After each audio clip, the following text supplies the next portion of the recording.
Imaging data acquisition. Sir ये क्या होता है? टेंशन मत लो, जानेंगे इस मॉड्यूल में डेटा एक्विजिशन और इमेजिंग के बारे में।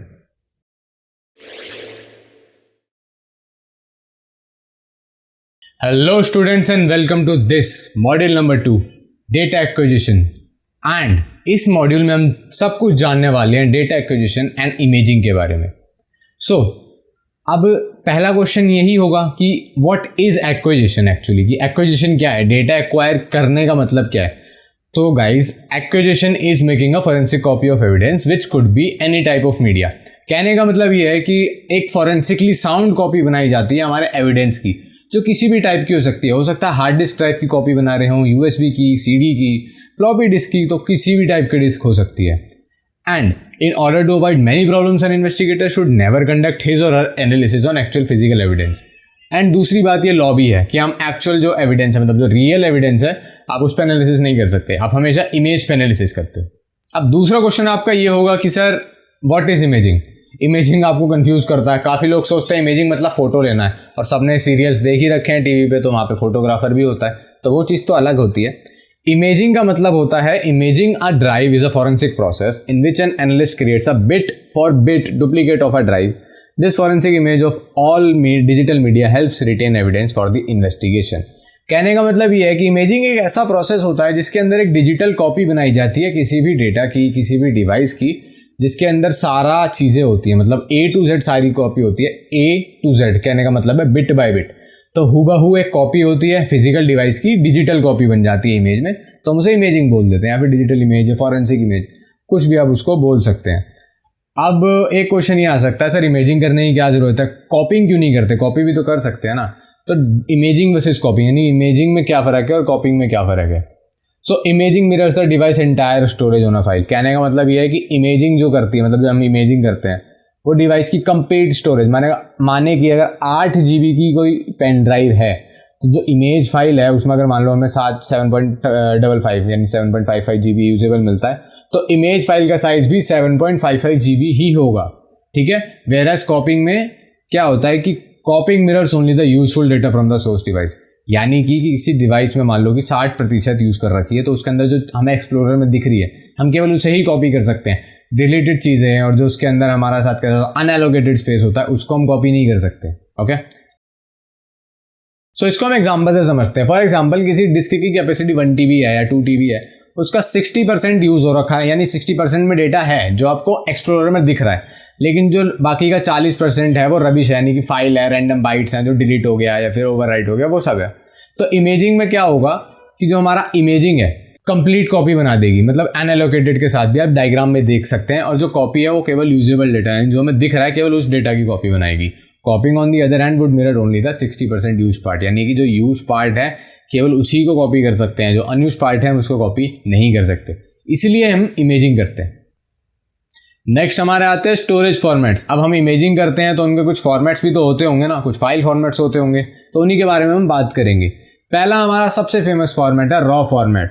तो raw format is the simplest format to save an image. As the name suggest, the data is read from the source devices disk and return to a file. यानी कि completely एक raw जो आप copy बनाते हैं, एक वो file है। .dd इसका एक्सटेंशन होता है। इसमें क्या होता है कि इसने एक डिवाइस से सारा डेटा रीड करा और एक फाइल में उतार दिया, हूबहू उतार दिया A to Z। जैसा कि मैं आपको बता रहा था 8 GB की पेन ड्राइव है, तो 8 GB का ही हमारा जो है फाइल तैयार होगा। अब यहाँ पे क्वेश्चन आता है कि वाई रॉ फॉर्मेट, की रॉ फॉर्मेट एक्चुअली में हम यूज़ क्यों करते हैं। तो using raw format offers fast transfer rate, and since it is popular on most forensic tools, it gives the investigator the flexibility of moving between different frameworks and compare there outputs. कहने का मतलब ये है कि raw format है, तो raw format क्या करता है कि आपकी मेजरली हर एक टूल के साथ कंपैटिबल है, हर एक फ्रेमवर्क के साथ कंपैटिबल है, तो आप हर एक पे एक एनालिसिस परफॉर्म कर सकते हैं, एंड उनके डिफरेंट रिजल्ट्स को आप जो है देख सकते हैं कि ये रिजल्ट किस तरीके का है और ये रिजल्ट किस तरीके का है, यहाँ पे क्या डिफरेंस है, क्या डिफरेंस नहीं है, क्या चीज़ सेम आ रही है, ये सब चीज़ें आप नोटिस कर सकते हो। दूसरा, इसकी स्पीड बहुत फास्ट होती है दूसरे फॉर्मेट्स के कंपैरिजन में, ठीक है, तो इसलिए हमारा काम जो है इमेजिंग जो है जल्दी हो जाती है। Next point, one point worth mentioning is that raw format imaging tools neglect small errors on the source disk which is considered both good and bad. तो एक्चुअली रॉ फॉर्मेट क्या करता है, अगर कोई एरर आता है ना, तो उसको इग्नोर कर देता है कि ये एरर है, लेकिन और इमेजिंग कंटिन्यू करता है, तो ये अच्छा भी होता है बुरा भी होता है। बुरा ये तब हो सकता है अगर वो उस एरर को लॉग ना करे, और अच्छा ये तब होता है जब वो उस एरर को लॉग भी कर दे। तो ऐसे में हम अकॉर्डिंगली उसको देख करके ध्यान में रख करके हम जो है एनालिसिस करते हैं। नेक्स्ट पॉइंट हमारा है, it is also important for the investigator to prepare enough storage to save the images since the image file will take the same space of the target device driver size. कहने का मतलब ये है कि एक जैसे कि अगर मान लो 1 TB की हार्ड डिस्क है, तो जो हमारा इन्वेस्टिगेटर है उसे 1 TB का स्पेस प्रिपेयर रखना पड़ेगा उसे फाइल को स्टोर करने के लिए, क्योंकि जैसा कि मैंने आपको बताया रॉ फॉर्मेट जो होती है, जैसा जितना साइज आपका डिवाइस का उतना ही साइज आपकी रॉ जो हमारी फॉर्मेट की इमेज होती है उसका। नेक्स्ट हम बात करेंगे प्रोप्राइटरी फॉर्मेट्स की। तो प्रोप्राइटरी का मतलब क्या होता है, आप मेरे से पूछोगे सर प्रोप्राइटरी मतलब क्या होता है। तो प्रोप्राइटरी का मतलब होता है एक्सक्लूसिव, यानी कि एक टूल के लिए एक्सक्लूसिव है। जैसे कि फॉर एग्जांपल कोई फॉर्मेट है, मान लो मैं अपना खुद का फॉर्मेट बना देता हूँ हैकर चार्ल्स नाम से, hc.hc फॉर्मेट, और मेरा एक हैकर चार्ल्स फॉरेंसिक्स नाम का OS है या हैकर चार्ल्स फॉरेंसिक्स नाम का टूल है कोई, वो उसका प्रोप्राइटरी फॉर्मेट है कि भैया hc फाइल केवल यही, आप जो है hc फाइल को केवल मेरे ही टूल से एनालाइज कर सकते हो और किसी टूल के साथ इसको एनालाइज नहीं कर सकते, तो वो हो जाएगी वहाँ पे उसका एक्सक्लूसिव होना। ओके, सो नेक्स्ट क्वेश्चन हमारा यहाँ आता है, what is different about this proprietary formats, कि सर ये बाकी फॉर्मेट से प्रोप्राइटरी फॉर्मेट डिफरेंट कैसे हैं। So many commercial tools for imaging implement their own file format, यानी कि जो एक टूल होता है जैसे कि मैंने आपको बताया अपना खुद का फॉर्मेट इंप्लीमेंट कर देता है, ठीक है। दो special proprietary file formats usually contain the original data usually encoded in the way only their tool can understand, जैसे कि मैंने आपको बताया, प्लस अ हेडर है with the meta data such as hash value or CRC embedded within. कहने का मतलब ये है कि जो हमारे प्रोप्राइटरी फॉर्मेट होते हैं उसके अंदर भी ओरिजिनल डेटा होता है, कंप्लीट डेटा होता है, उसी तरीके जैसे आप रॉ में उसको इमेज करते हो, रॉ में आप उसकी कॉपी बनाते हो, लेकिन ये इसमें एक इस तरीके से इसको एनकोड कर देता है कि केवल उसी का टूल इसको समझ पाता है। जैसे कि मान लीजिए मेरा हैकर चार्ल्स फॉरेंसिक्स नाम का एक टूल है, तो .hc जो फाइल है वो केवल हैकर चार्ल्स फॉरेंसिक वाला टूल ही समझ सकता है, हमारा एनकेस उसको नहीं समझ सकता। तो कुछ इस तरीके से प्रोप्राइटरी फॉर्मेट्स में वर्क करते हैं। नेक्स्ट पॉइंट हमारा आता है, proprietary tools also uses compression for more space efficiency but make the imaging analysis process slow. तो जो प्रोप्राइटरी फॉर्मेट्स होते हैं, काफ़ी सारे प्रोप्राइटरी फॉर्मेट्स आपको कंप्रेशन करना है, यानी फाइल को कंप्रेस करने का, मान लो 1 TB की फाइल है तो उसे कंप्रेस करने का ऑप्शन देते हैं, लेकिन वो प्रोसेस को स्लो कर देते हैं क्योंकि उसमें कंप्रेशन का ऑब्वियसली टाइम लगता है। नेक्स्ट हम आ जाते हैं एडवांटेजेस ऑफ प्रोप्राइटरी फॉर्मेट्स कि सर प्रोप्राइटरी फॉर्मेट्स के एडवांटेजेस होंगे तभी एग्जिस्ट कर रहे हैं। तो पहला एडवांटेज है स्पेस एफिशिएंसी, जैसे कि हमने अभी बात करी कि ये जो है हमारी जो फाइल है उसको कंप्रेस करने में हमें हेल्प करता है, कंप्रेशन करके हमें फाइल को देता है। दूसरा है कि सारा केस रिलेटेड जो मेटा डेटा होता है वो उस फाइल के अंदर प्रेजेंट होता है, अलग से उसको डालने की ज़रूरत नहीं होती है। मेजरली रॉ में क्या होता है, कुछ वो डिपेंड करता है कौन सा टूल का यूज़ करके आप DD में यानी रॉ में इमेज कर रहे हो, तो कई बार ऐसा होता है कि एक सेपरेट फाइल बनती है मेटा डेटा की, लेकिन इसमें क्या होता है सारा मेटा डेटा केस का एक ही फाइल के अंदर होता है। नेक्स्ट पॉइंट आपका है जो हमारा केस का जो सारा डेटा मतलब केस नंबर वगैरह भी जो है वो भी आपको सिंगल फाइल पर मिल जाता है, एक फ्रेमवर्क है क्योंकि।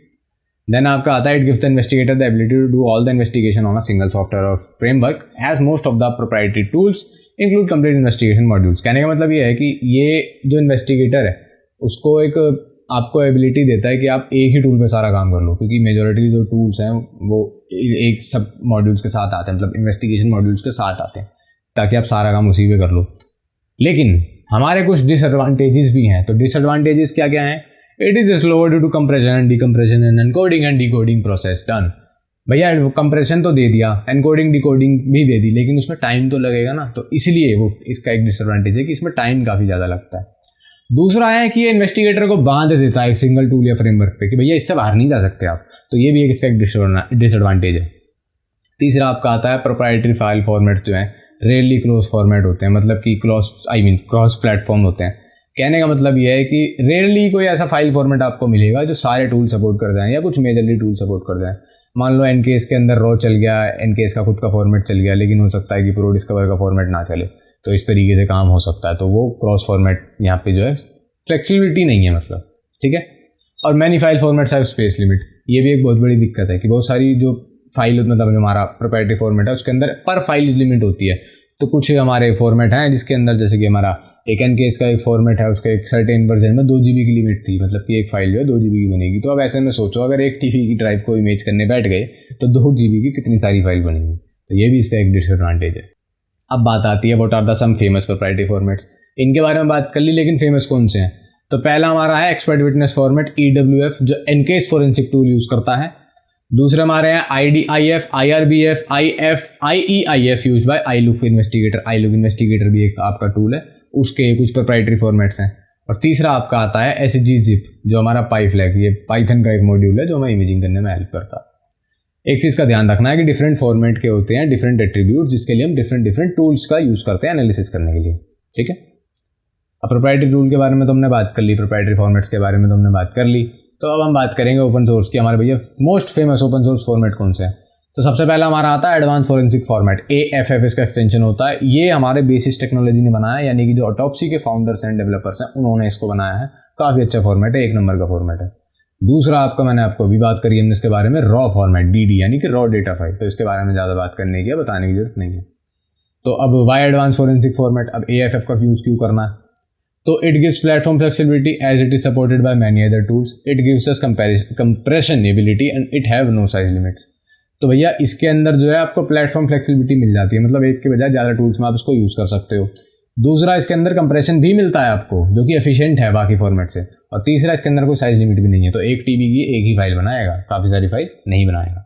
तो ये तो हमने फॉर्मेट की बात कर ली। अब हम बात कर लेते हैं हमारे एक्विजिशन मेथड की, क्योंकि एक्विजिशन के तरीके भी तो होते होंगे कुछ, वो क्या क्या है। तो एक्विजिशन के हमारे बेसिकली 2 हमारी मेन अप्रोच होती हैं, ठीक है। पहली हमारी होती है the first way from disk drive to image file, जो हमारी इमेजिंग कहलाती है। दूसरी हमारी होती है डिस्क ड्राइव से डिस्क ड्राइव, जो हमारी क्लोनिंग कहलाती है। सो पहला है हमारा disk drive to disk image, यानी कि मतलब जो इमेज है उसके अंदर इमेजिंग। तो डिस्क ड्राइव टू इमेज यानी इमेजिंग जो होता है, the name suggest mirror this aspect hard disk content into image file. जो भी हार्ड डिस्क का कंटेंट है उसका एक इमेज बना देगा। अभी हम ऑलरेडी इसके बारे में पढ़ चुके हैं। इमेजिंग के अंदर जो हमारा होता है, imaging a drive creates what is called a forensic image. The advantage of this method is scalability and efficiency. तो इसके अंदर क्या है ना, आपको एफिशिएंसी मिल जाती है इमेजिंग में, मतलब इसे उठा के कहीं भी ले जाओ। अपने एक हार्ड डिस्क कैरी नहीं करनी है अगर हम क्लोनिंग करेंगे, किसी भी पेन ड्राइव में किसी भी डेटा ड्राइव में उठा करके ले जाओ और कहीं भी इसको किसी भी सिस्टम में पोर्टेबल, एक तरह से आप कह सकते हो पोर्टेबल आप रख सकते हो। एक फॉरेंसिक वर्क स्टेशन से दूसरे फॉरेंसिक वर्क स्टेशन में आप आराम से ले जा सकते हो, ठीक है।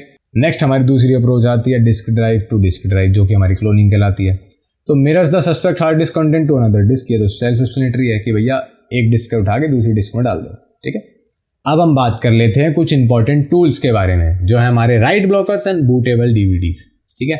सबसे पहले हम राइट ब्लॉकर्स के बारे में बात करेंगे, इनके टाइप्स एंड यूजेस के बारे में बात करेंगे। सो राइट ब्लॉकर क्या है ये जी, किस बला का नाम है राइट ब्लॉकर? तो write blockers are device that allow the investigator to perform data acquisition while eliminating the chance of damaging or altering the devices content, यानी डिस्क का कंटेंट अल्टर करे बिना ये हमें अनेबल करता है एक्विजिशन। इसका मतलब ये है कि ये राइट नहीं करने देता कुछ भी। जैसे कि हमने अपने डिवाइस से या डिवाइस को राइट ब्लॉकर के थ्रू अपने फॉरेंसिक वर्क स्टेशन से कनेक्ट करा, तो उसकी राइटिंग कैपेबिलिटी को डिसेबल कर देगा, मतलब आप उस पर कुछ राइट नहीं कर सकते, कुछ मॉडिफाई नहीं कर सकते। और ये कुछ इस तरीके के दिखते हैं जो हमारे पहले हार्ड डिस्क से कनेक्ट होते हैं, देन जो हमारा डिवाइस होता है वो हमारे फॉरेंसिक वर्क स्टेशन से जो है कनेक्ट होता है, ठीक है। अब हम बात करते हैं हमारे टाइप्स ऑफ राइट ब्लॉकर के। तो बेसिक यहाँ पे हमारे 2 टाइप के राइट ब्लॉकर होते हैं। पहले हमारे होते हैं software based right blocking techniques. आपने काफ़ी बार यूट्यूब पे देखा भी होगा कि एक रजिस्ट्री फाइल होती है जिसे बना देते हैं, तो वो राइट नहीं करने देती, लेकिन वो ज़्यादा एफिशिएंट नहीं है, ठीक है। दूसरा हमारे होते हैं हार्डवेयर राइट ब्लॉकिंग डिवाइसेज, यानी कि जो डिवाइस होता है फिजिकल डिवाइस होता है। तो in the real world hardware devices are used. तो भैया फॉरेंसिक इन्वेस्टिगेशन की बात है, ऐसा तो है नहीं कि वो रिस्क लेने हैं, तो इसलिए सॉफ्टवेयर बेस्ड टेक्निक के साथ साथ हार्डवेयर डिवाइसेज का यूज़ होता है डबल प्रोटेक्शन के लिए। कुछ कॉमन राइट ब्लॉकर्स आपके इस तरीके से दिखते हैं। वाइब टेक की तरफ से फॉरेंसिक अल्ट्राडॉक फ्रॉम CRU, जो भी कंपनी का नाम है, मुझे कंपनी का नाम नहीं पता, दूसरा इसे पढ़ा भी नहीं जा रहा, ऐसा कंपनी का नाम है। Forensic imager TD3 from guidance software, ठीक है। अब हम बात करते हैं बूटेबल डिस्क के बारे में। तो बूटेबल डिस्क क्या चीज़ होती है?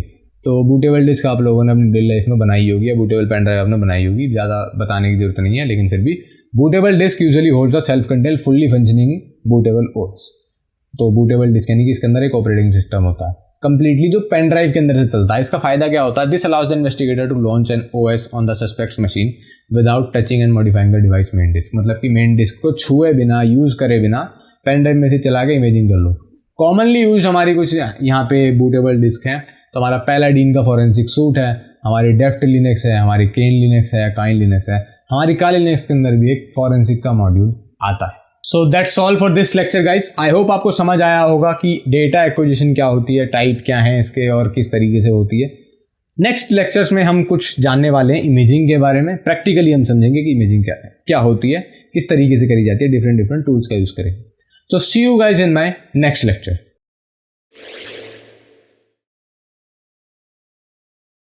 All right, welcome to this lecture of the course.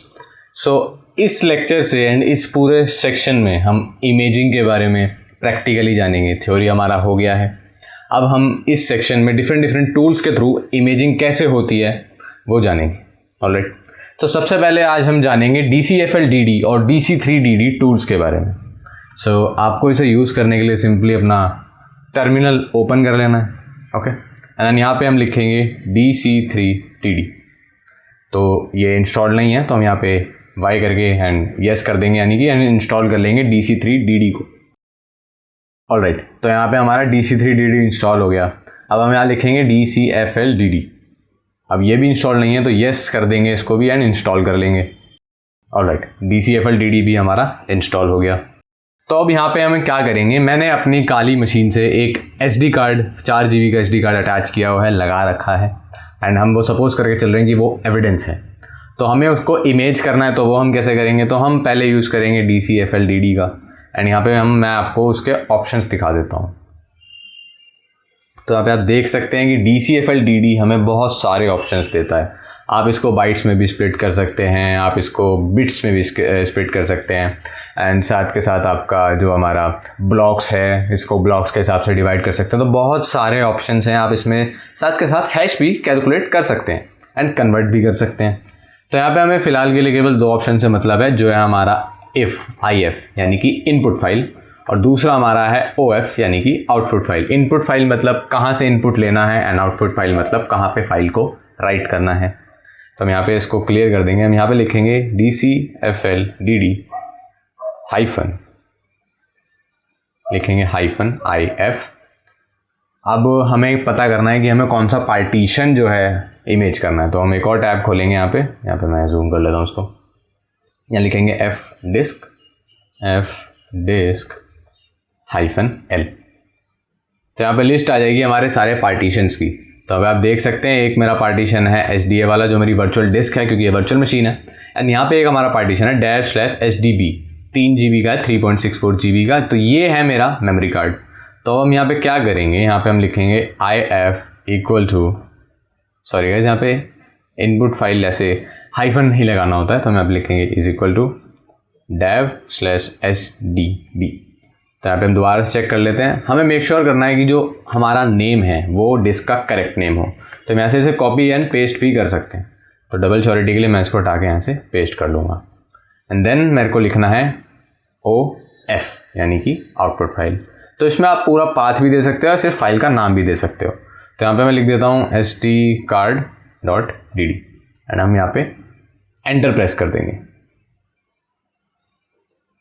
तो अब आप देख सकते हैं कि इसने राइटिंग करना शुरू कर दिया, यानी कि जो इमेजिंग है वो स्टार्ट हो चुकी है। तो यहाँ पे आपको बता भी रहा है 32 MB return, 102 for blocks return, blocks and MB में आपको बता रहा है जो डेटा लिख चुका है ये। मैं आपको यहाँ पे लाइव हमारे फाइल मैनेजर में भी जाके दिखा देता हूँ। तो यहाँ पे हम करेंगे ओपन फोल्डर, एंड यहाँ पे आप देख सकते हैं कि आपको एक SDcard.dd जो मैंने नाम दिया था, इस नाम से एक फ़ाइल नज़र आ रही होगी। तो यहाँ पे अभी ये जो इमेजिंग का प्रोसेस है ये काफ़ी टाइम लेता है, डिपेंडिंग अपॉन कि जो हमारा सोर्स है यानी कि जिसको हम इमेज कर रहे हैं वो कितना बड़ा है। तो in real life scenario evidence हमारे 1 TB की हार्ड ड्राइव हो सकती है, 2 TB की हार्ड ड्राइव हो सकती है। कई सर्वर वगैरह किसी के प्राइवेट सर्वर को अगर इन्वेस्टिगेट कर रहे हैं तो हो सकता है कि बहुत सारी स्प्लिट डिस्क भी हों, और वो भी 16 TB की हों। तो कुछ नहीं कह सकते, इसीलिए हम यहाँ पे जो है कम्प्लीटली लाइक पूरा पाथ दे सकते हैं आउटपुट फाइल में, ताकि हम डिफरेंट जगहों पे उसको स्टोर कर सकें। तो हो सकता है कि हमें एक डुप्लीकेट ड्राइव बनानी है, तो इनपुट फाइल से हमने एक पार्टीशन को लिया, देन दूसरे को हमने दूसरी पूरी डिस्क में राइट कर दिया। दैट्स वाई हम यहाँ पे पूरा पाथ भी दे सकते हैं। तो यहाँ पे अभी टाइम लेगा, बल्कि काफ़ी टाइम लेगा। सो यहाँ पे मैं वीडियो को फास्ट फॉरवर्ड कर दूँगा, एंड हम मिलेंगे फिर वीडियो में जब ये इमेजिंग हो जाएगी। ऑलराइट,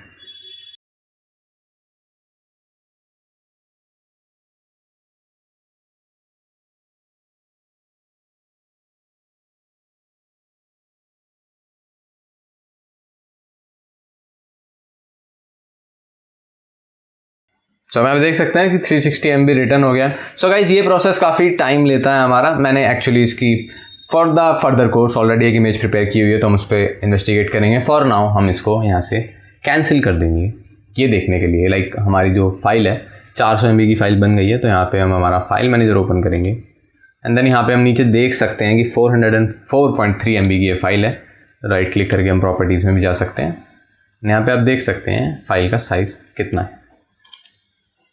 ऑलराइट, अब हम देखेंगे DC3DD टूल को, यानी कि जो हमारा दूसरा टूल है हम उससे भी इसको इमेज करके देखेंगे। तो अब हम लिखेंगे DC3DD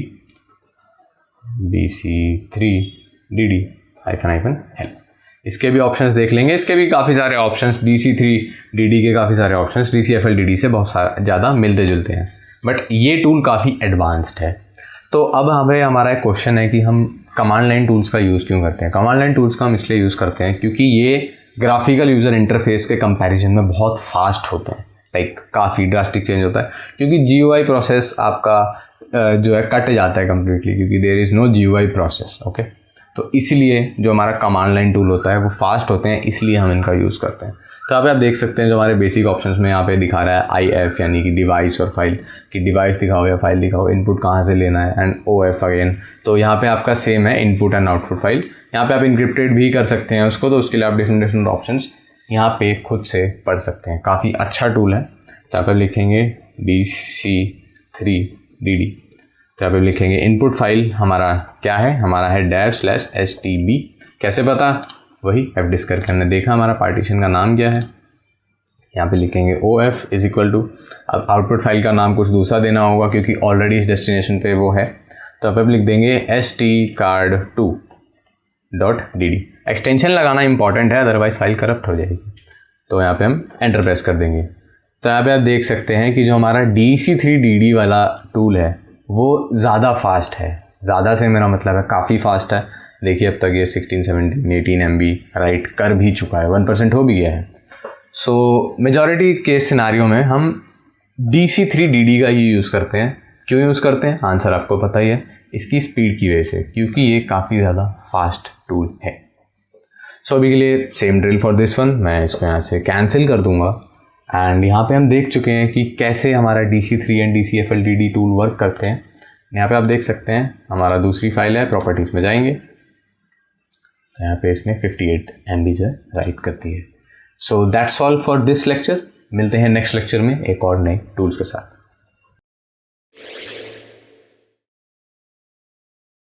hello students and welcome back to this lecture.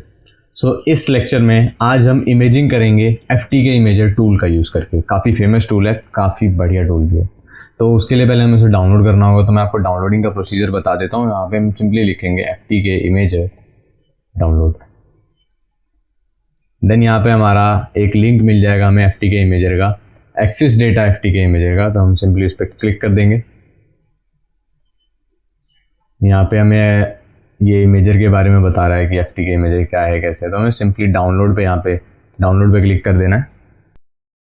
तो यहाँ पे हमारे सामने एक फॉर्म ओपन होगा, तो हमें इस फॉर्म को फिल आउट कर देना है। जैसे कि ऑर्गेनाइजेशन नेम, आप अपनी ऑर्गेनाइजेशन का नाम डाल सकते हैं। नाम मैं डाल दूंगा अभिलाष, नेम सिंह।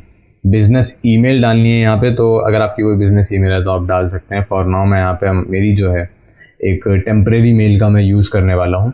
सो उसके लिए हम सिंपली जाएंगे टेम्प मेल पे, tempmail.org जो हमारी वेबसाइट है, इसके बारे में आपको पता होगा। तो यहाँ से हम एक ईमेल उठा लेंगे। तो यहाँ पे हमारी ईमेल आ गई, तो हम इसे कॉपी करेंगे एंड इसको यहाँ पे पेस्ट कर देंगे।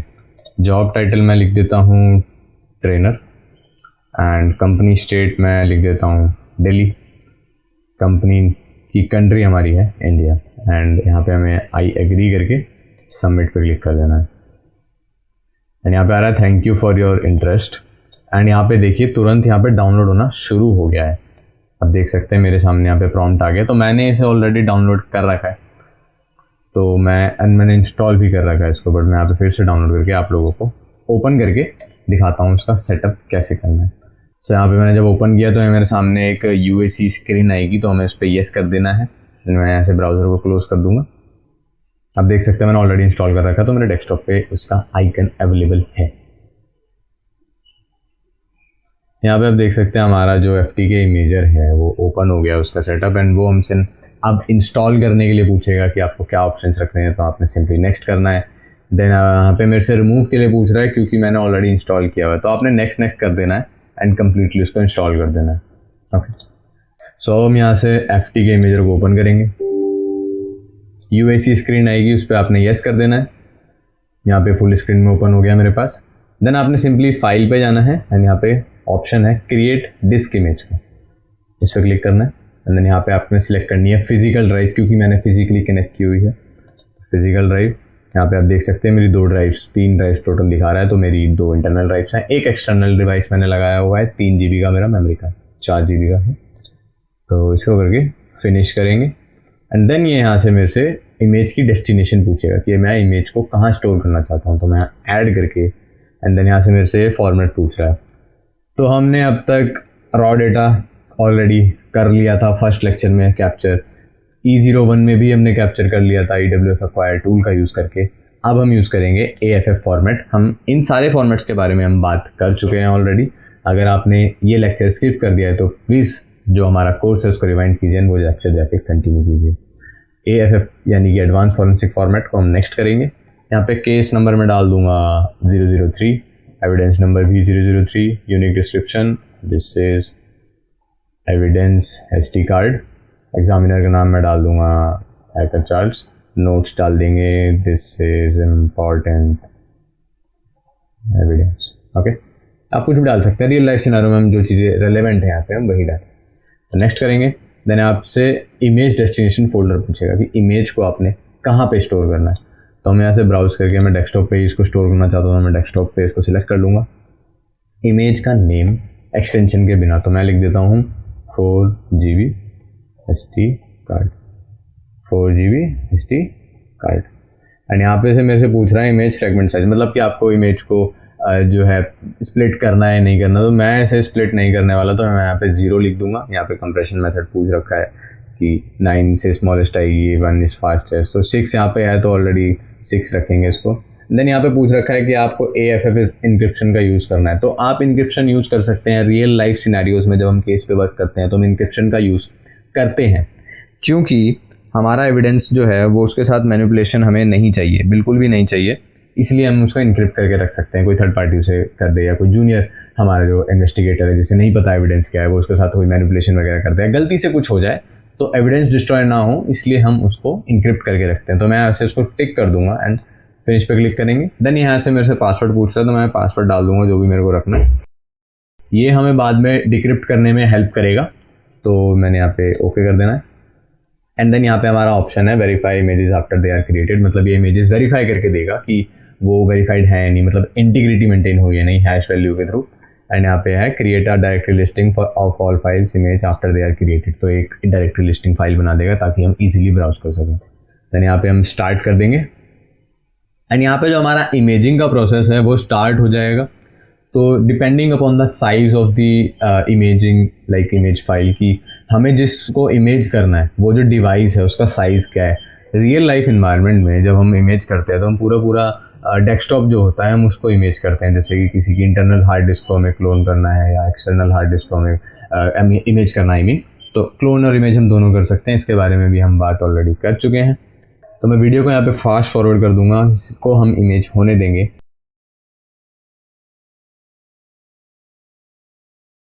ऑल राइट, तो यहाँ पे हम स्टेटस में देख सकते हैं इमेज क्रिएटेड सक्सेसफुली। फाइनली हमारी जो इमेज है वो क्रिएट हो चुकी है। यहाँ पे हम इमेजिंग समरी भी देख सकते हैं, यहाँ पे जो है हैश है वो भी कैलकुलेट करता है, तो हम इमेजिंग समरी देख करके चेक कर सकते हैं। यहाँ पे हम इसको क्लोज कर देंगे एंड देन हम यहाँ से इसको क्लोज कर देंगे। मैं आपको डेस्कटॉप पे चल के दिखा भी देता हूँ कि यहाँ पे जो है मेरी जो इमेज फाइल है वो रेडी है। यहाँ पे फॉर्मेट देख सकते हैं AFF advance forensic format, and यहाँ पे हमारी इन्फो फाइल यहाँ पे भी हमें दे रखी है, तो यहाँ पे हम इसको चेक कर सकते हैं। अब इसने हमें एक हैश दिया है, MD5 hash and SHA1 hash दिया है, तो हम इसको अगेन हमारे एक हैश कैलकुलेटर जो ऐप है उससे चेक कर सकते हैं कि हमारी इंटीग्रिटी मेंटेन हुई या फिर नहीं। So that's all for this lecture and I will see you in the next lecture.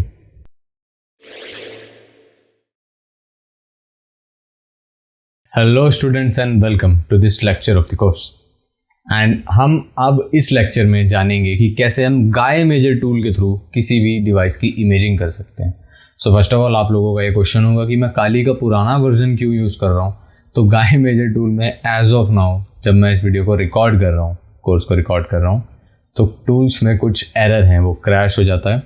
तो मे भी जब तक वो आपके पास आए, मतलब ये कोर्स आपके पास आएगा, तब तक वो एरर फिक्स हो जाएगा, तो आप अकॉर्डिंगली कोई भी वर्जन खाली का यूज़ कर सकते हैं। ऑलराइट, सो हमें गाय मेजर टूल के थ्रू इमेजिंग करनी है। मेरा SD कार्ड ऑलरेडी यहाँ से लिंक्ड है, मैं आपको दिखा देता हूँ। पहले मैंने अपना टर्मिनल ओपन किया एंड यहाँ पे मैं जूम कर लेता हूँ एंड यहाँ पे लिखता हूँ मैं fdisk-L। तो यहाँ पे SDB1 ये मेरा SD कार्ड है, साइज देख सकते हैं आप 3.7 GB, और ये मेरी हार्ड डिस्क है। तो मैं यहाँ से इसको मिनिमाइज़ कर देंगे एंड आपने सिंपली जाना है एप्लीकेशंस में, देन फॉरेंसिक्स, देन यहाँ पे आपका आएगा फॉरेंसिक इमेजिंग टूल्स, इस पर क्लिक करना है एंड यहाँ पे आपका है गाय मेजर। इस पर क्लिक करेंगे तो गाय मेजर एक GUI टूल है, वो यहाँ पे ओपन हो जाएगा। हम यहाँ पे इसको फुल स्क्रीन कर लेंगे एंड यहाँ पे आप देख सकते हैं हमारी जो दोनों हार्ड डिस्क हैं, जो भी अटैच डिवाइसेस हैं वो शो हो रहे हैं। तो ये मेरी काली की हार्ड डिस्क है, इंटरनल हार्ड डिस्क जो है इसकी है, एंड ये हमारा डिवाइस यानी एविडेंस डिवाइस जिसे हमें क्लोन करना या फिर हमें उसकी इमेजिंग करनी है। तो हम यहाँ से रीस्कैन भी कर सकते हैं इनकेस आपको आपका जो डिवाइस है वो कनेक्टेड शो नहीं हो रहा। तो इमेजिंग करना बहुत आसान है, सिंपली राइट क्लिक करेंगे एंड एक्वायर इमेज करेंगे। इसके थ्रू आप क्लोनिंग भी कर सकते हैं, बट क्लोनिंग हमारा टॉपिक नहीं है। तो एक्वायर इमेज पे क्लिक करेंगे, देन यहाँ पे आपके पास सामने एक ये फॉर्म आ जाएगा।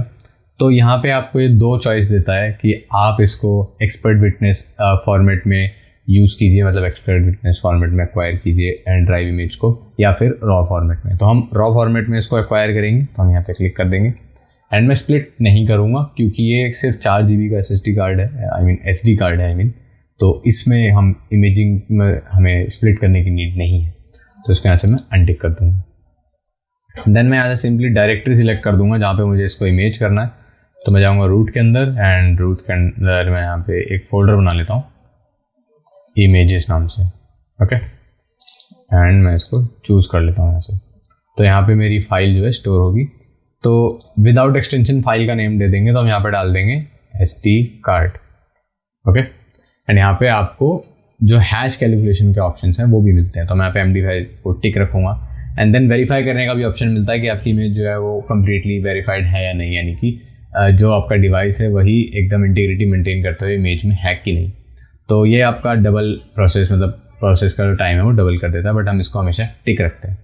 तो यहाँ पे से हमें स्टार्ट कर देना है सिंपली, एंड यहाँ पे आप प्रोग्रेस बार में देख सकते हैं प्रोग्रेस कि यहाँ पे जो इमेजिंग का प्रोग्रेस है वो स्टार्ट हो गया है एंड कितना % कंप्लीट हो गया है।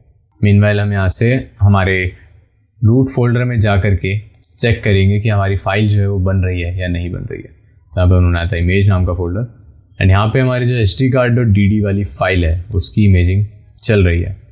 यहाँ पे हम स्पीड देख सकते हैं, यहाँ पे देख सकते हैं प्रोग्रेस 1%। जो फाइल का साइज़ है वो है 92 MB एंड यहाँ पे हमें एक इन्फो फाइल भी मिलती है जिसके अंदर हमारी इमेजिंग से रिगार्डिंग वो होती है, रिपोर्ट होती है एक तरह की। तो आप देख सकते हैं हमें थोड़ी सी डिटेल्स दिखा रखी है। ये देखिए यहाँ पे हमें काफ़ी डिटेल्स दिखा रखी है। MD5 अभी हैश कैलकुलेट नहीं हुआ तो नहीं दिखा रहा है, साथ में OS का नाम एंड SEC टाइप की डिफरेंट डिटेल्स आपको ये शो करता है। सो यहाँ पे अभी के लिए मैं इसको एज यू नो मैं अबॉर्ट कर दूंगा क्योंकि हमारे पास इतना टाइम नहीं है। तो यहाँ पे आ रहा है डिलीट पार्शियल इमेज फाइल, तो आप उसे डिलीट कर भी सकते हैं और डिलीट नहीं भी कर सकते। हो सकता है कई बार केसेस में ऐसा भी होता है कि आपको केवल 50% इसकी ही इमेज चाहिए होती है, जो 50% सेक्टर्स होते हैं। तो जो कमांड लाइन टूल्स होते हैं जो हमें सेक्टर एडिट करने के लिए टूल्स देते हैं, तो उसमें हम डाल सकते हैं कि हमें किस सेक्टर से लेके किस सेक्टर तक की इमेज चाहिए। बट यहाँ पे हो सकता है हमें स्टार्टिंग के केवल 4% की चाहिए या सिर्फ 92 MB ऑफ द डेटा चाहिए, तो हम यहाँ से सिंपली इसको अनटिक करके ओके क्लिक कर देंगे। तो जो हमारा स्टेट है वहाँ पे लिखी आ रही है अबॉर्टेड बाय द यूज़र, तो हम दोबारा से अपना फोल्डर ओपन कर लेंगे एंड देन मैं यहाँ पे इमेजेस में जाऊँगा एंड यहाँ पे हम देखेंगे कि हमारी जो इमेज फाइल है वो रेडी हो चुकी है। 358 MB की हमारी जो इमेज फाइल है वो रेडी हो गई। So that's all for this lecture guys. I hope आपको समझ आया होगा कि आपको गाय मेजर टूल का यूज़ करके इमेजिंग कैसे करनी है। Okay, so that's all for this lecture. I will see you in the next lecture of this section.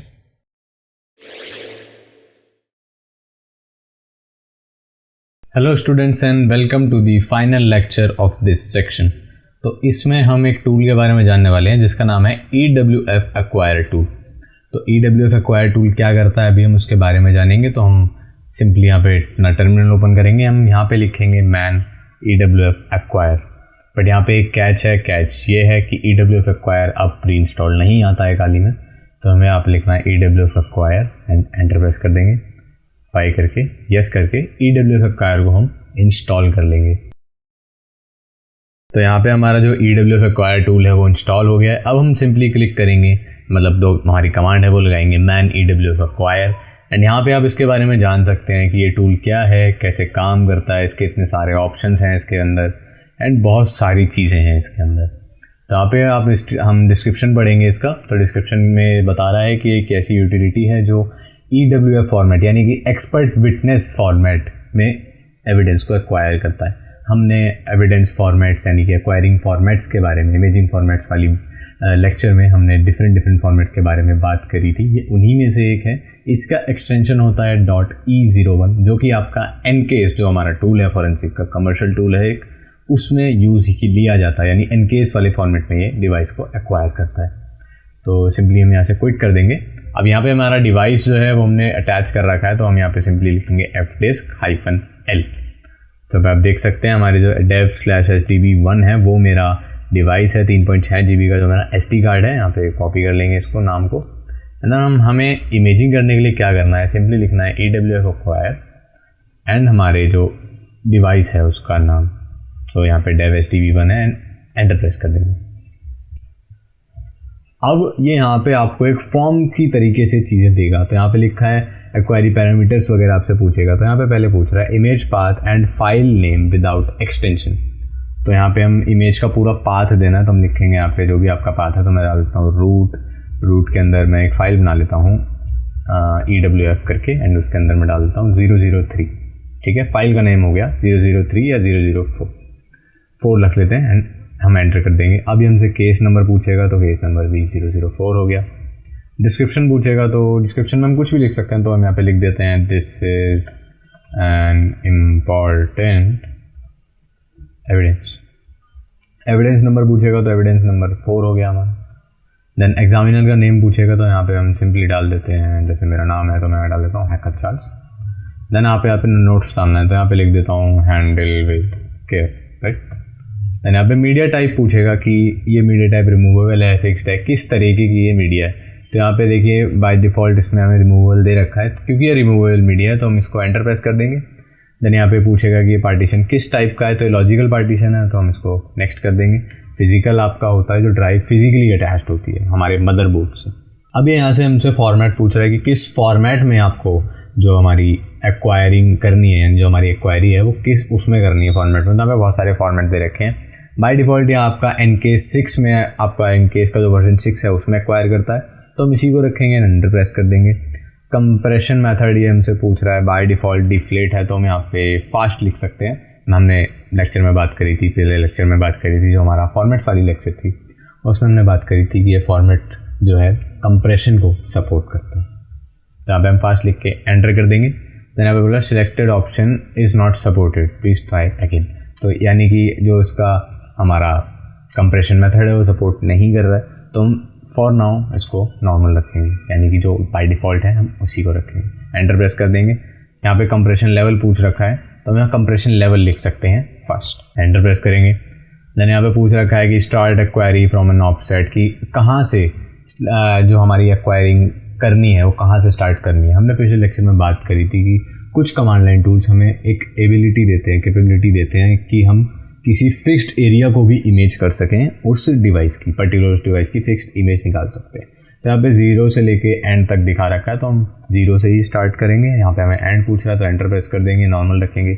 यहाँ पे पूछा है evidence segment file in bytes, तो जो हमारी एविडेंस की सेगमेंट फाइल है उनको बाइट में इसने पूछा है।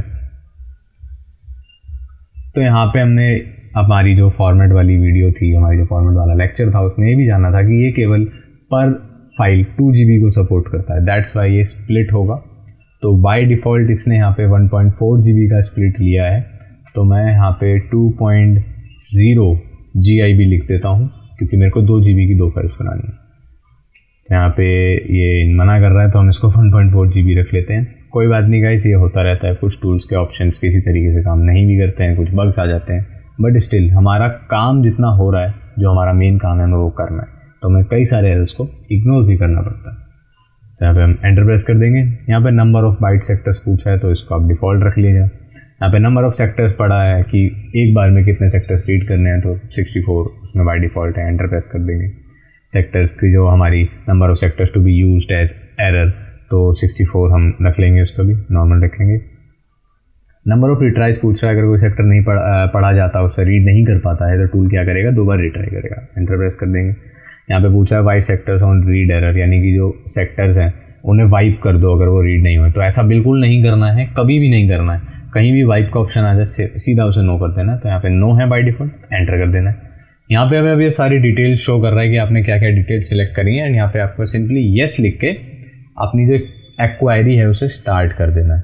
सो अब हमारे सामने एक एरर आ गया है। तो एक एरर ये हमारे सामने क्यों आया है, ये बहुत ही कॉमन मिस्टेक है। मैं सब आपको इसलिए करके दिखा रहा हूँ ताकि आप ये कॉमन मिस्टेक्स कमिट ना करें, ताकि मैं आपको हर कॉमन मिस्टेक के बारे में बता सकूँ एंड आप इन कॉमन मिस्टेक्स को अपने केस के टाइम पे ना करें। तो यहाँ पे हो क्या रहा है, यहाँ पे सिंपली एक एरर है कि हमारा जो EWF फोल्डर है वो एक्चुअली में एग्जिस्ट नहीं करता है और ये टूल फोल्डर्स क्रिएट नहीं करता। सो हमारा यही एक छोटा सा एरर था जिस वजह से हमें इतना सब कुछ स्टूडेंट रीड वाला एरर आ गया। तो अब सिंपली से हम दोबारा से कमांड लगाएंगे। मैं वीडियो को यहाँ से पॉज कर देता हूँ एंड सीधा जंप करता हूँ जब हमारा फॉर्म बिल्कुल एंड में आ जाता है। ऑलराइट, तो हम फिर से आ गए हैं फॉर्म के बिल्कुल एंड में। आपने सिंपली यहाँ पे अब एंटर प्रेस कर देना है एंड यहाँ पे जो आपकी इमेजिंग है वो स्टार्ट हो जाएगी। तो यहाँ पे आप देख सकते हैं कि हमारी जो इमेजिंग है वो हमें दे रहा है, बार बार आपको लॉग्स देता है आपके, उसको वर्बोस मोड में चलता है। तो बता रहा है 1% हो गया है, 3% हो गया है, 0% हो गया है। हम यहाँ पे हमारा फोल्डर भी देख सकते हैं ओपन करके कि हमारी जो फाइल है वो इमेज हो रही है या नहीं। तो यहाँ पे आप देख सकते हैं मैंने 004 नाम दिया था एंड यहाँ पे 004.e01 यहाँ पे आप गौर कीजिएगा। मैं थोड़ा सा यहाँ पे आइकन्स को बड़े कर देता हूँ। तो E01 वाले फॉर्मेट में ये डिवाइस को एक्वायर कर रहा है एंड यहाँ पे हमारा जो प्रोसेस है वो हो रहा है। एंड यहाँ पे आपको दोबारा दिखा देता हूँ, हमारा जो E01 वाला फॉर्मेट है वो यूज़ किया जा रहा है एंड इस फाइल का size as of now unknown बता रहा है, बट 778 MB भी बता रहा है साथ के साथ। सो that's all for this lecture guys. I hope आपको ये सेक्शन में सारी चीज़ें समझ में आई होंगी। अगर आपको कुछ समझ नहीं आता है तो आप अपने डाउट्स को कमेंट कर सकते हैं एंड साथ के साथ अब मैं आपसे मिलूँगा नेक्स्ट लेक्चर में। तब तक के लिए आप लोगों को अपना ध्यान रखना है एंड प्रैक्टिस करना ही है। आपको हर चीज़ की प्रैक्टिस करते रहनी है। एज ऑफ नाउ जो भी सेक्शन एंड हुआ आप सेक्शन के एंड में उसकी प्रैक्टिस कीजिए। So that's all for this lecture. So see you in the next lecture.